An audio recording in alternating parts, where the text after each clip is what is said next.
अब तक हम लोगों ने पढ़ा पहला पाठ राष्ट्र निर्माण, दूसर का है एक दलीय प्रभुत्व का दौर, तीसर का है नियोजित विकास, चौथा नियोजित विकास की राजनीति, और अब पढ़ना है पांचवा पाठ कांग्रेस व्यवस्था को चुनौतियां तथा उसका पुनर्स्थापन।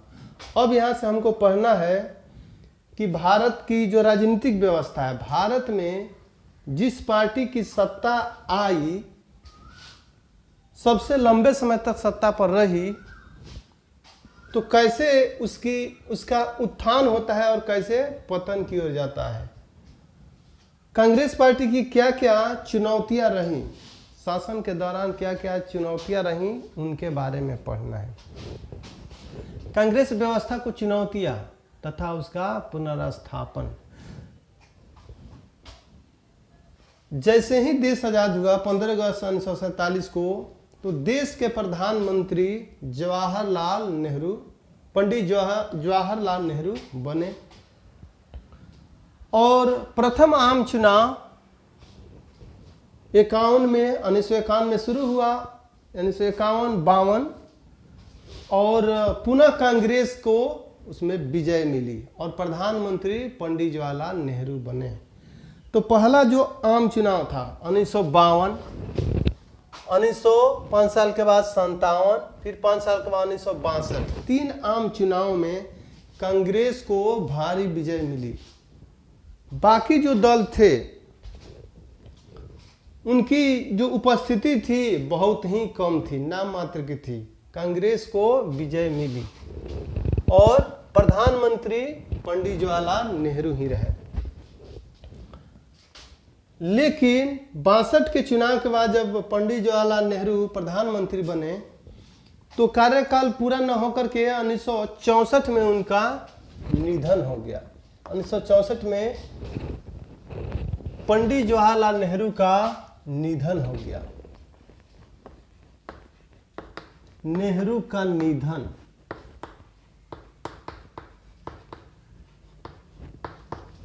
और पंडित जवाहरलाल नेहरू के आकस्मिक निधन के बाद अब उनका उत्तरदायित्व किस पर, उनका उत्तराधिकारी कौन हो, उन्होंने किसी को तय नहीं किया था। उनका मानना था प्रजातांत्रिक देश है, प्रजातांत्रिक यहाँ पार्टी है, तो जो उस दल के नेता हैं वे ही उसका नेता का चुनाव कर लेंगे, यानी देश के उस पार्टी के जो लोग हैं वे लोग ही अपने नेतृत्व का चुनाव कर लेंगे। उस समय कांग्रेस के अध्यक्ष के कामराज थे। अब उनके ऊपर जिम्मेवारी आ गई कि अब पार्टी का बागडोर किसके हाथ में जाए। उन्होंने, ऐसे तो उस पार्टी में कई लोग खड़े हो गए, प्रधानमंत्री पद के लिए कई लोग खड़े हुए, लेकिन कामराज ने धैर्यपूर्वक, या कह सकते हैं कि अपनी बुद्धिमत्ता का परिचय देते हुए लाल बहादुर शास्त्री का चयन करवाया।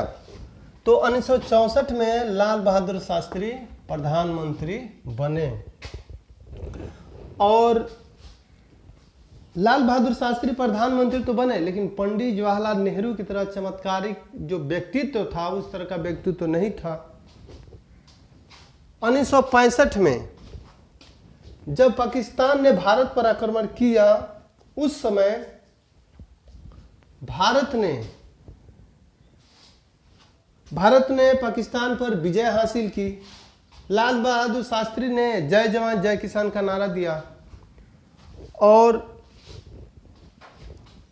पाकिस्तान के हार के साथ ही लाल बहादुर शास्त्री को अपनी आंतरिक जो शक्ति है उसको प्रकट करने का अब मौका मिला।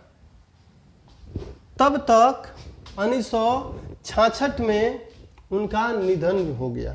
1966 में ताशकंद समझौता हुआ, ताशकंद में ही उनका भी निधन हो गया। फिर एक बार कांग्रेस के सामने वही प्रश्न आ गया कि अब उत्तराधिकारी कौन हो।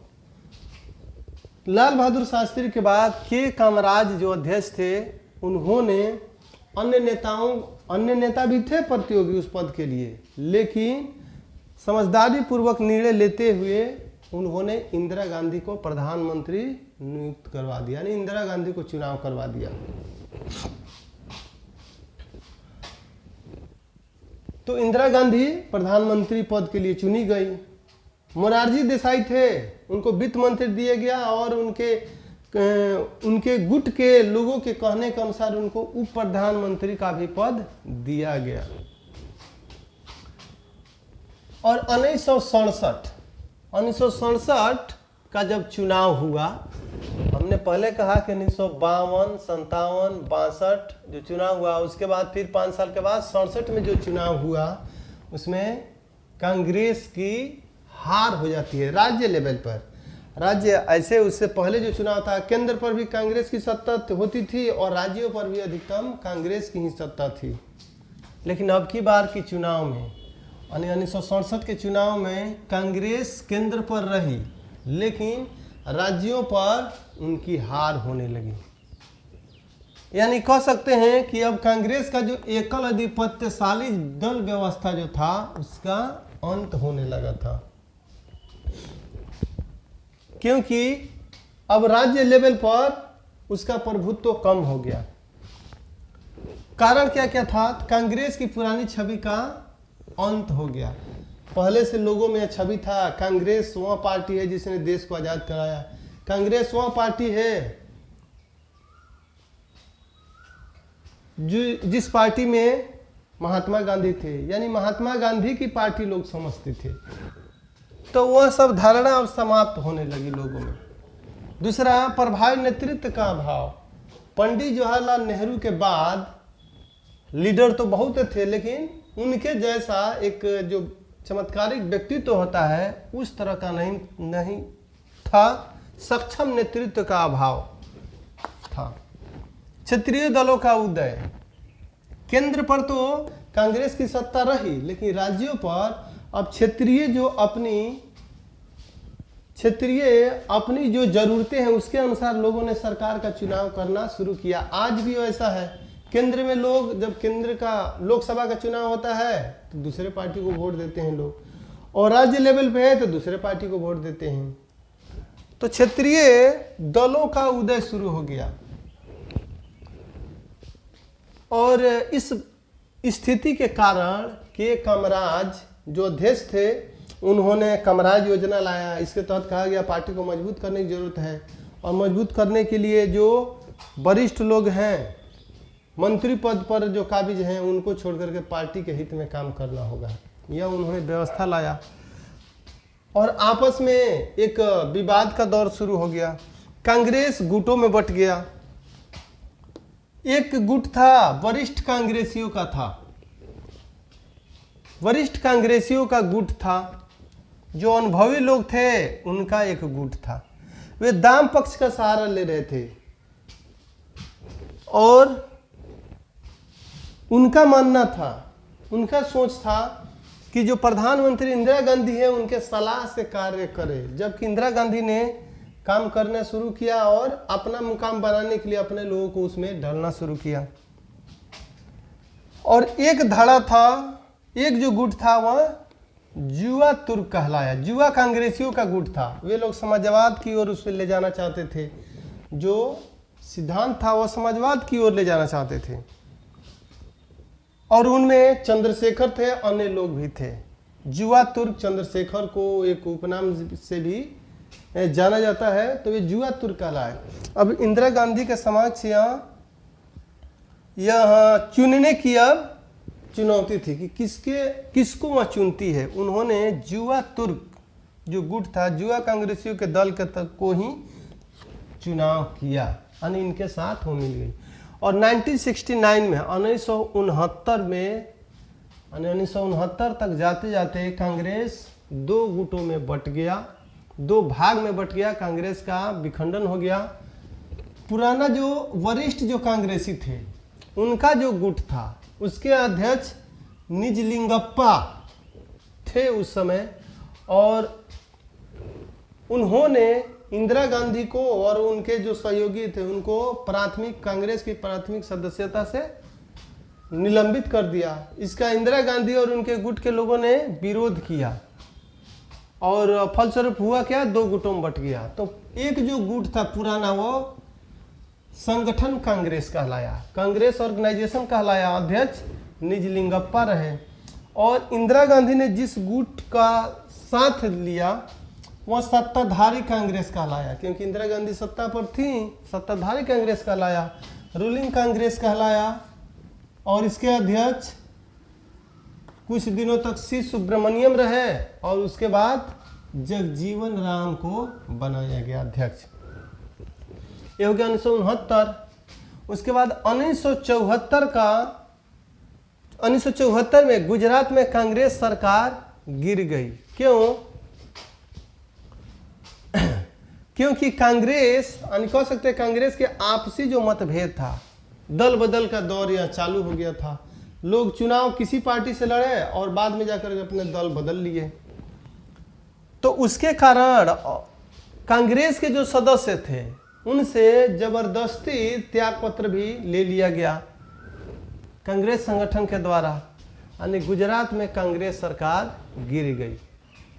यही प्रयोग बिहार में भी किया गया लेकिन असफल नहीं रही, यानी कह सकते हैं कि राज्य लेवल पर काफ़ी उथल पुथल मच गया। और इसको देखते हुए इंदिरा गांधी ने देश में आपातकाल लागू कर दिया 1975 में।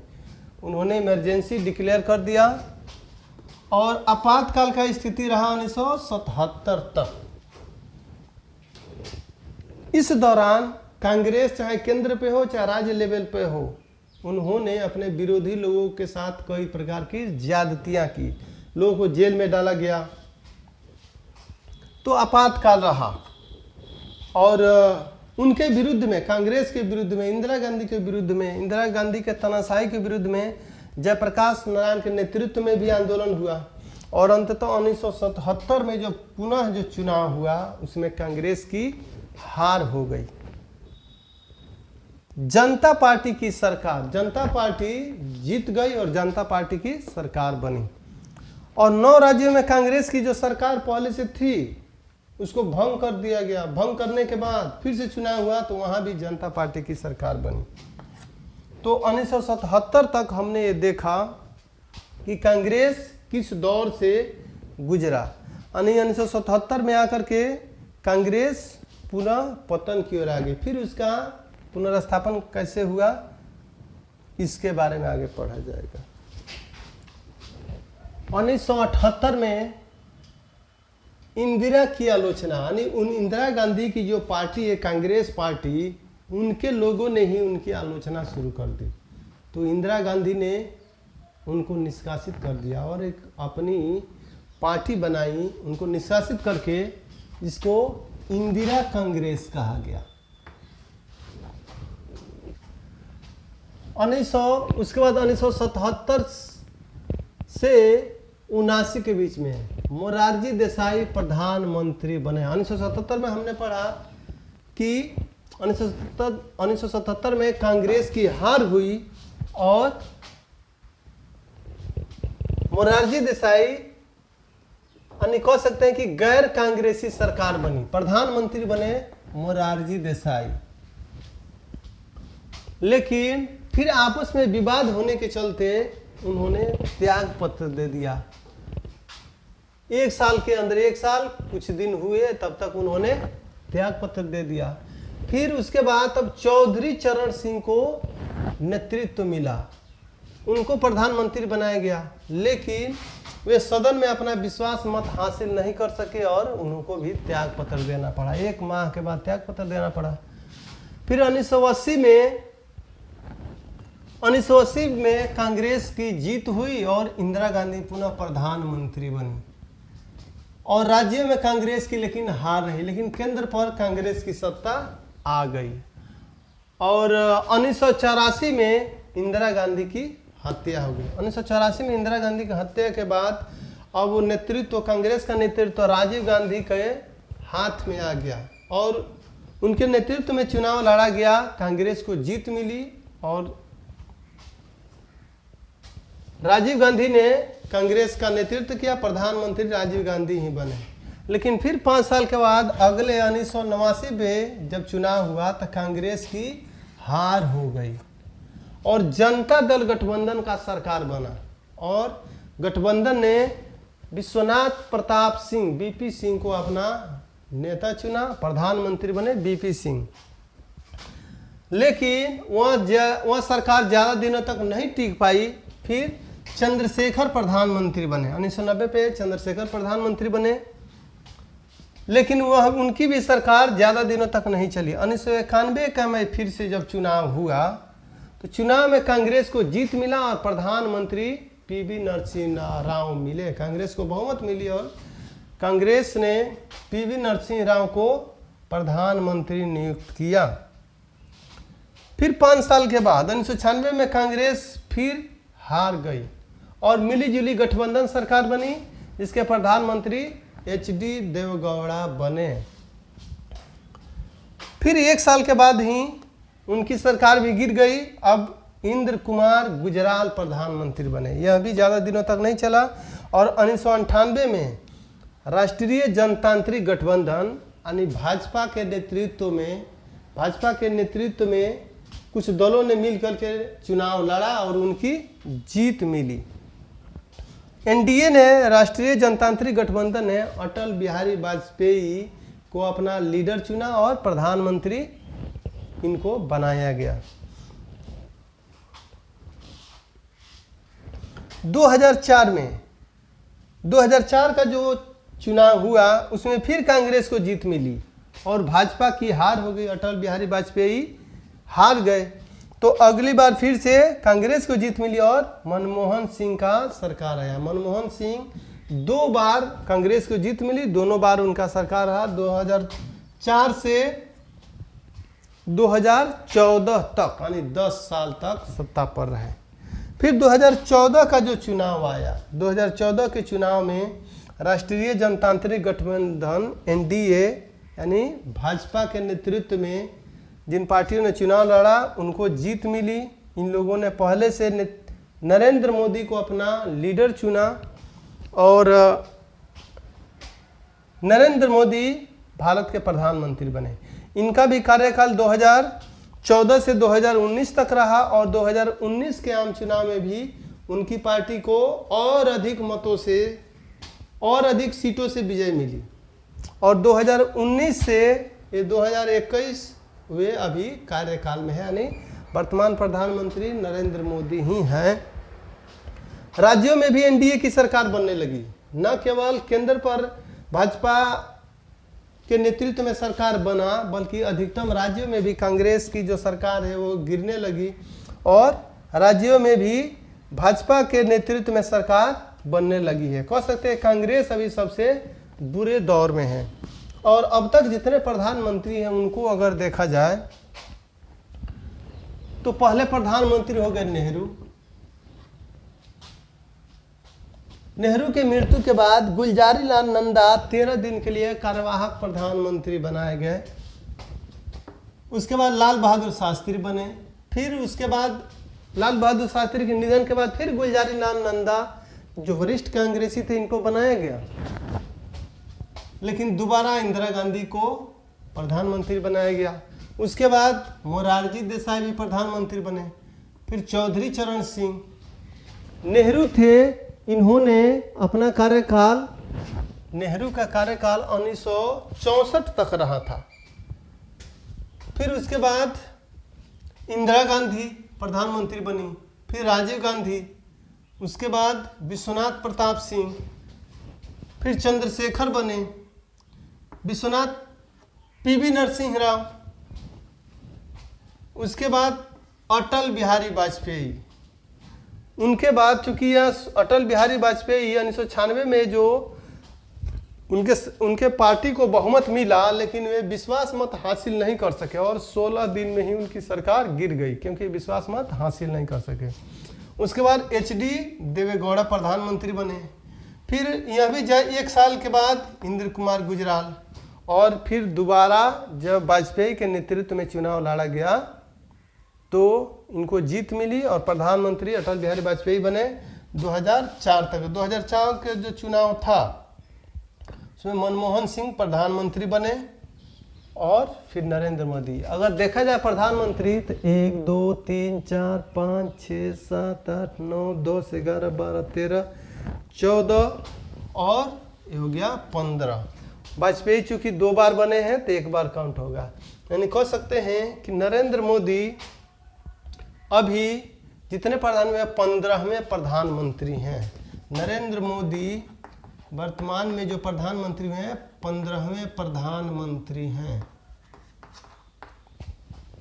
और लोकसभा के लिहाज से देखा जाए, जितने लोकसभा चुनाव हैं उस लिहाज से देखा जाए तो अभी जो 15वें प्रधानमंत्री हैं ये कौन सा चुनाव जीते हैं, तो 17वें लोकसभा चुनाव हो चुका है। 17वें लोकसभा चुनाव, और 17वें लोकसभा चुनाव में जीत किनको, तो नरेंद्र मोदी को, और इनकी ही अभी सरकार चल रही है। अगर कार्यकाल के लिहाज से देखा जाए तो भारत के जो प्रधानमंत्री, इनमें कितने प्रधानमंत्री जिनका कार्यकाल 2 बार रहा, तो पंडित जवाहरलाल नेहरू का रहा, इंदिरा गांधी 2 बार, तो 2 बार हो गया इंदिरा गांधी का। उसके बाद मनमोहन सिंह का भी 2 बार कार्यकाल रहा, और दूसरे वाले कार्यकाल पर नरेंद्र मोदी चल रहे हैं। यानी उस लिहाज से कहा जाए 2 बार के कार्यकाल के अनुसार देखा जाए तो उस लिहाज से नरेंद्र मोदी चौथे प्रधानमंत्री है जिनका कार्यकाल 2 बार, दूसरी बार मिला हुआ है। प्रधानमंत्री नेहरू, इनका जो दौर था, अगर गैर कांग्रेसी सरकार कहा जाए तो नेहरू, लाल बहादुर शास्त्री, इंदिरा गांधी, यानी जितने प्रधानमंत्री रहे अधिकतम कांग्रेस पार्टी के ही प्रधानमंत्री रहे। गैर कांग्रेसी प्रधानमंत्री जो भी बने वे बहुत ही कम समय के लिए रहे। वीपी सिंह हो गया, चंद्रशेखर, इसके बाद इधर बनते हैं गैर कांग्रेसी एचडी देवेगौड़ा, इंद्र कुमार गुजराल। तो भारत में गैर कांग्रेसी सरकार बहुत ही कम समय के लिए, अधिकतम समय तक कांग्रेस की ही सत्ता रही। और जो भी गैर कांग्रेसी सरकार रहे हैं उनमें कहा जाए तो नरेंद्र मोदी की ही सरकार है जो अस्थाई सरकार बनी हुई है, और लगातार दूसरा बार भी कार्यकाल मिला हुआ है।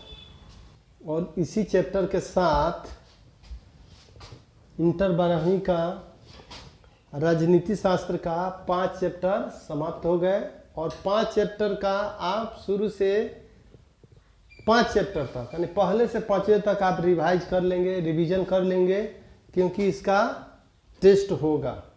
क्वेश्चन पेपर बना करके, क्वेश्चन पेपर सब ऑब्जेक्टिव होंगे, इसमें क्वेश्चन डाल दिया जाएगा, आपको अपना आंसर आपको भेजना है, तो इसका टेस्ट होगा, आप रेडी रहेंगे।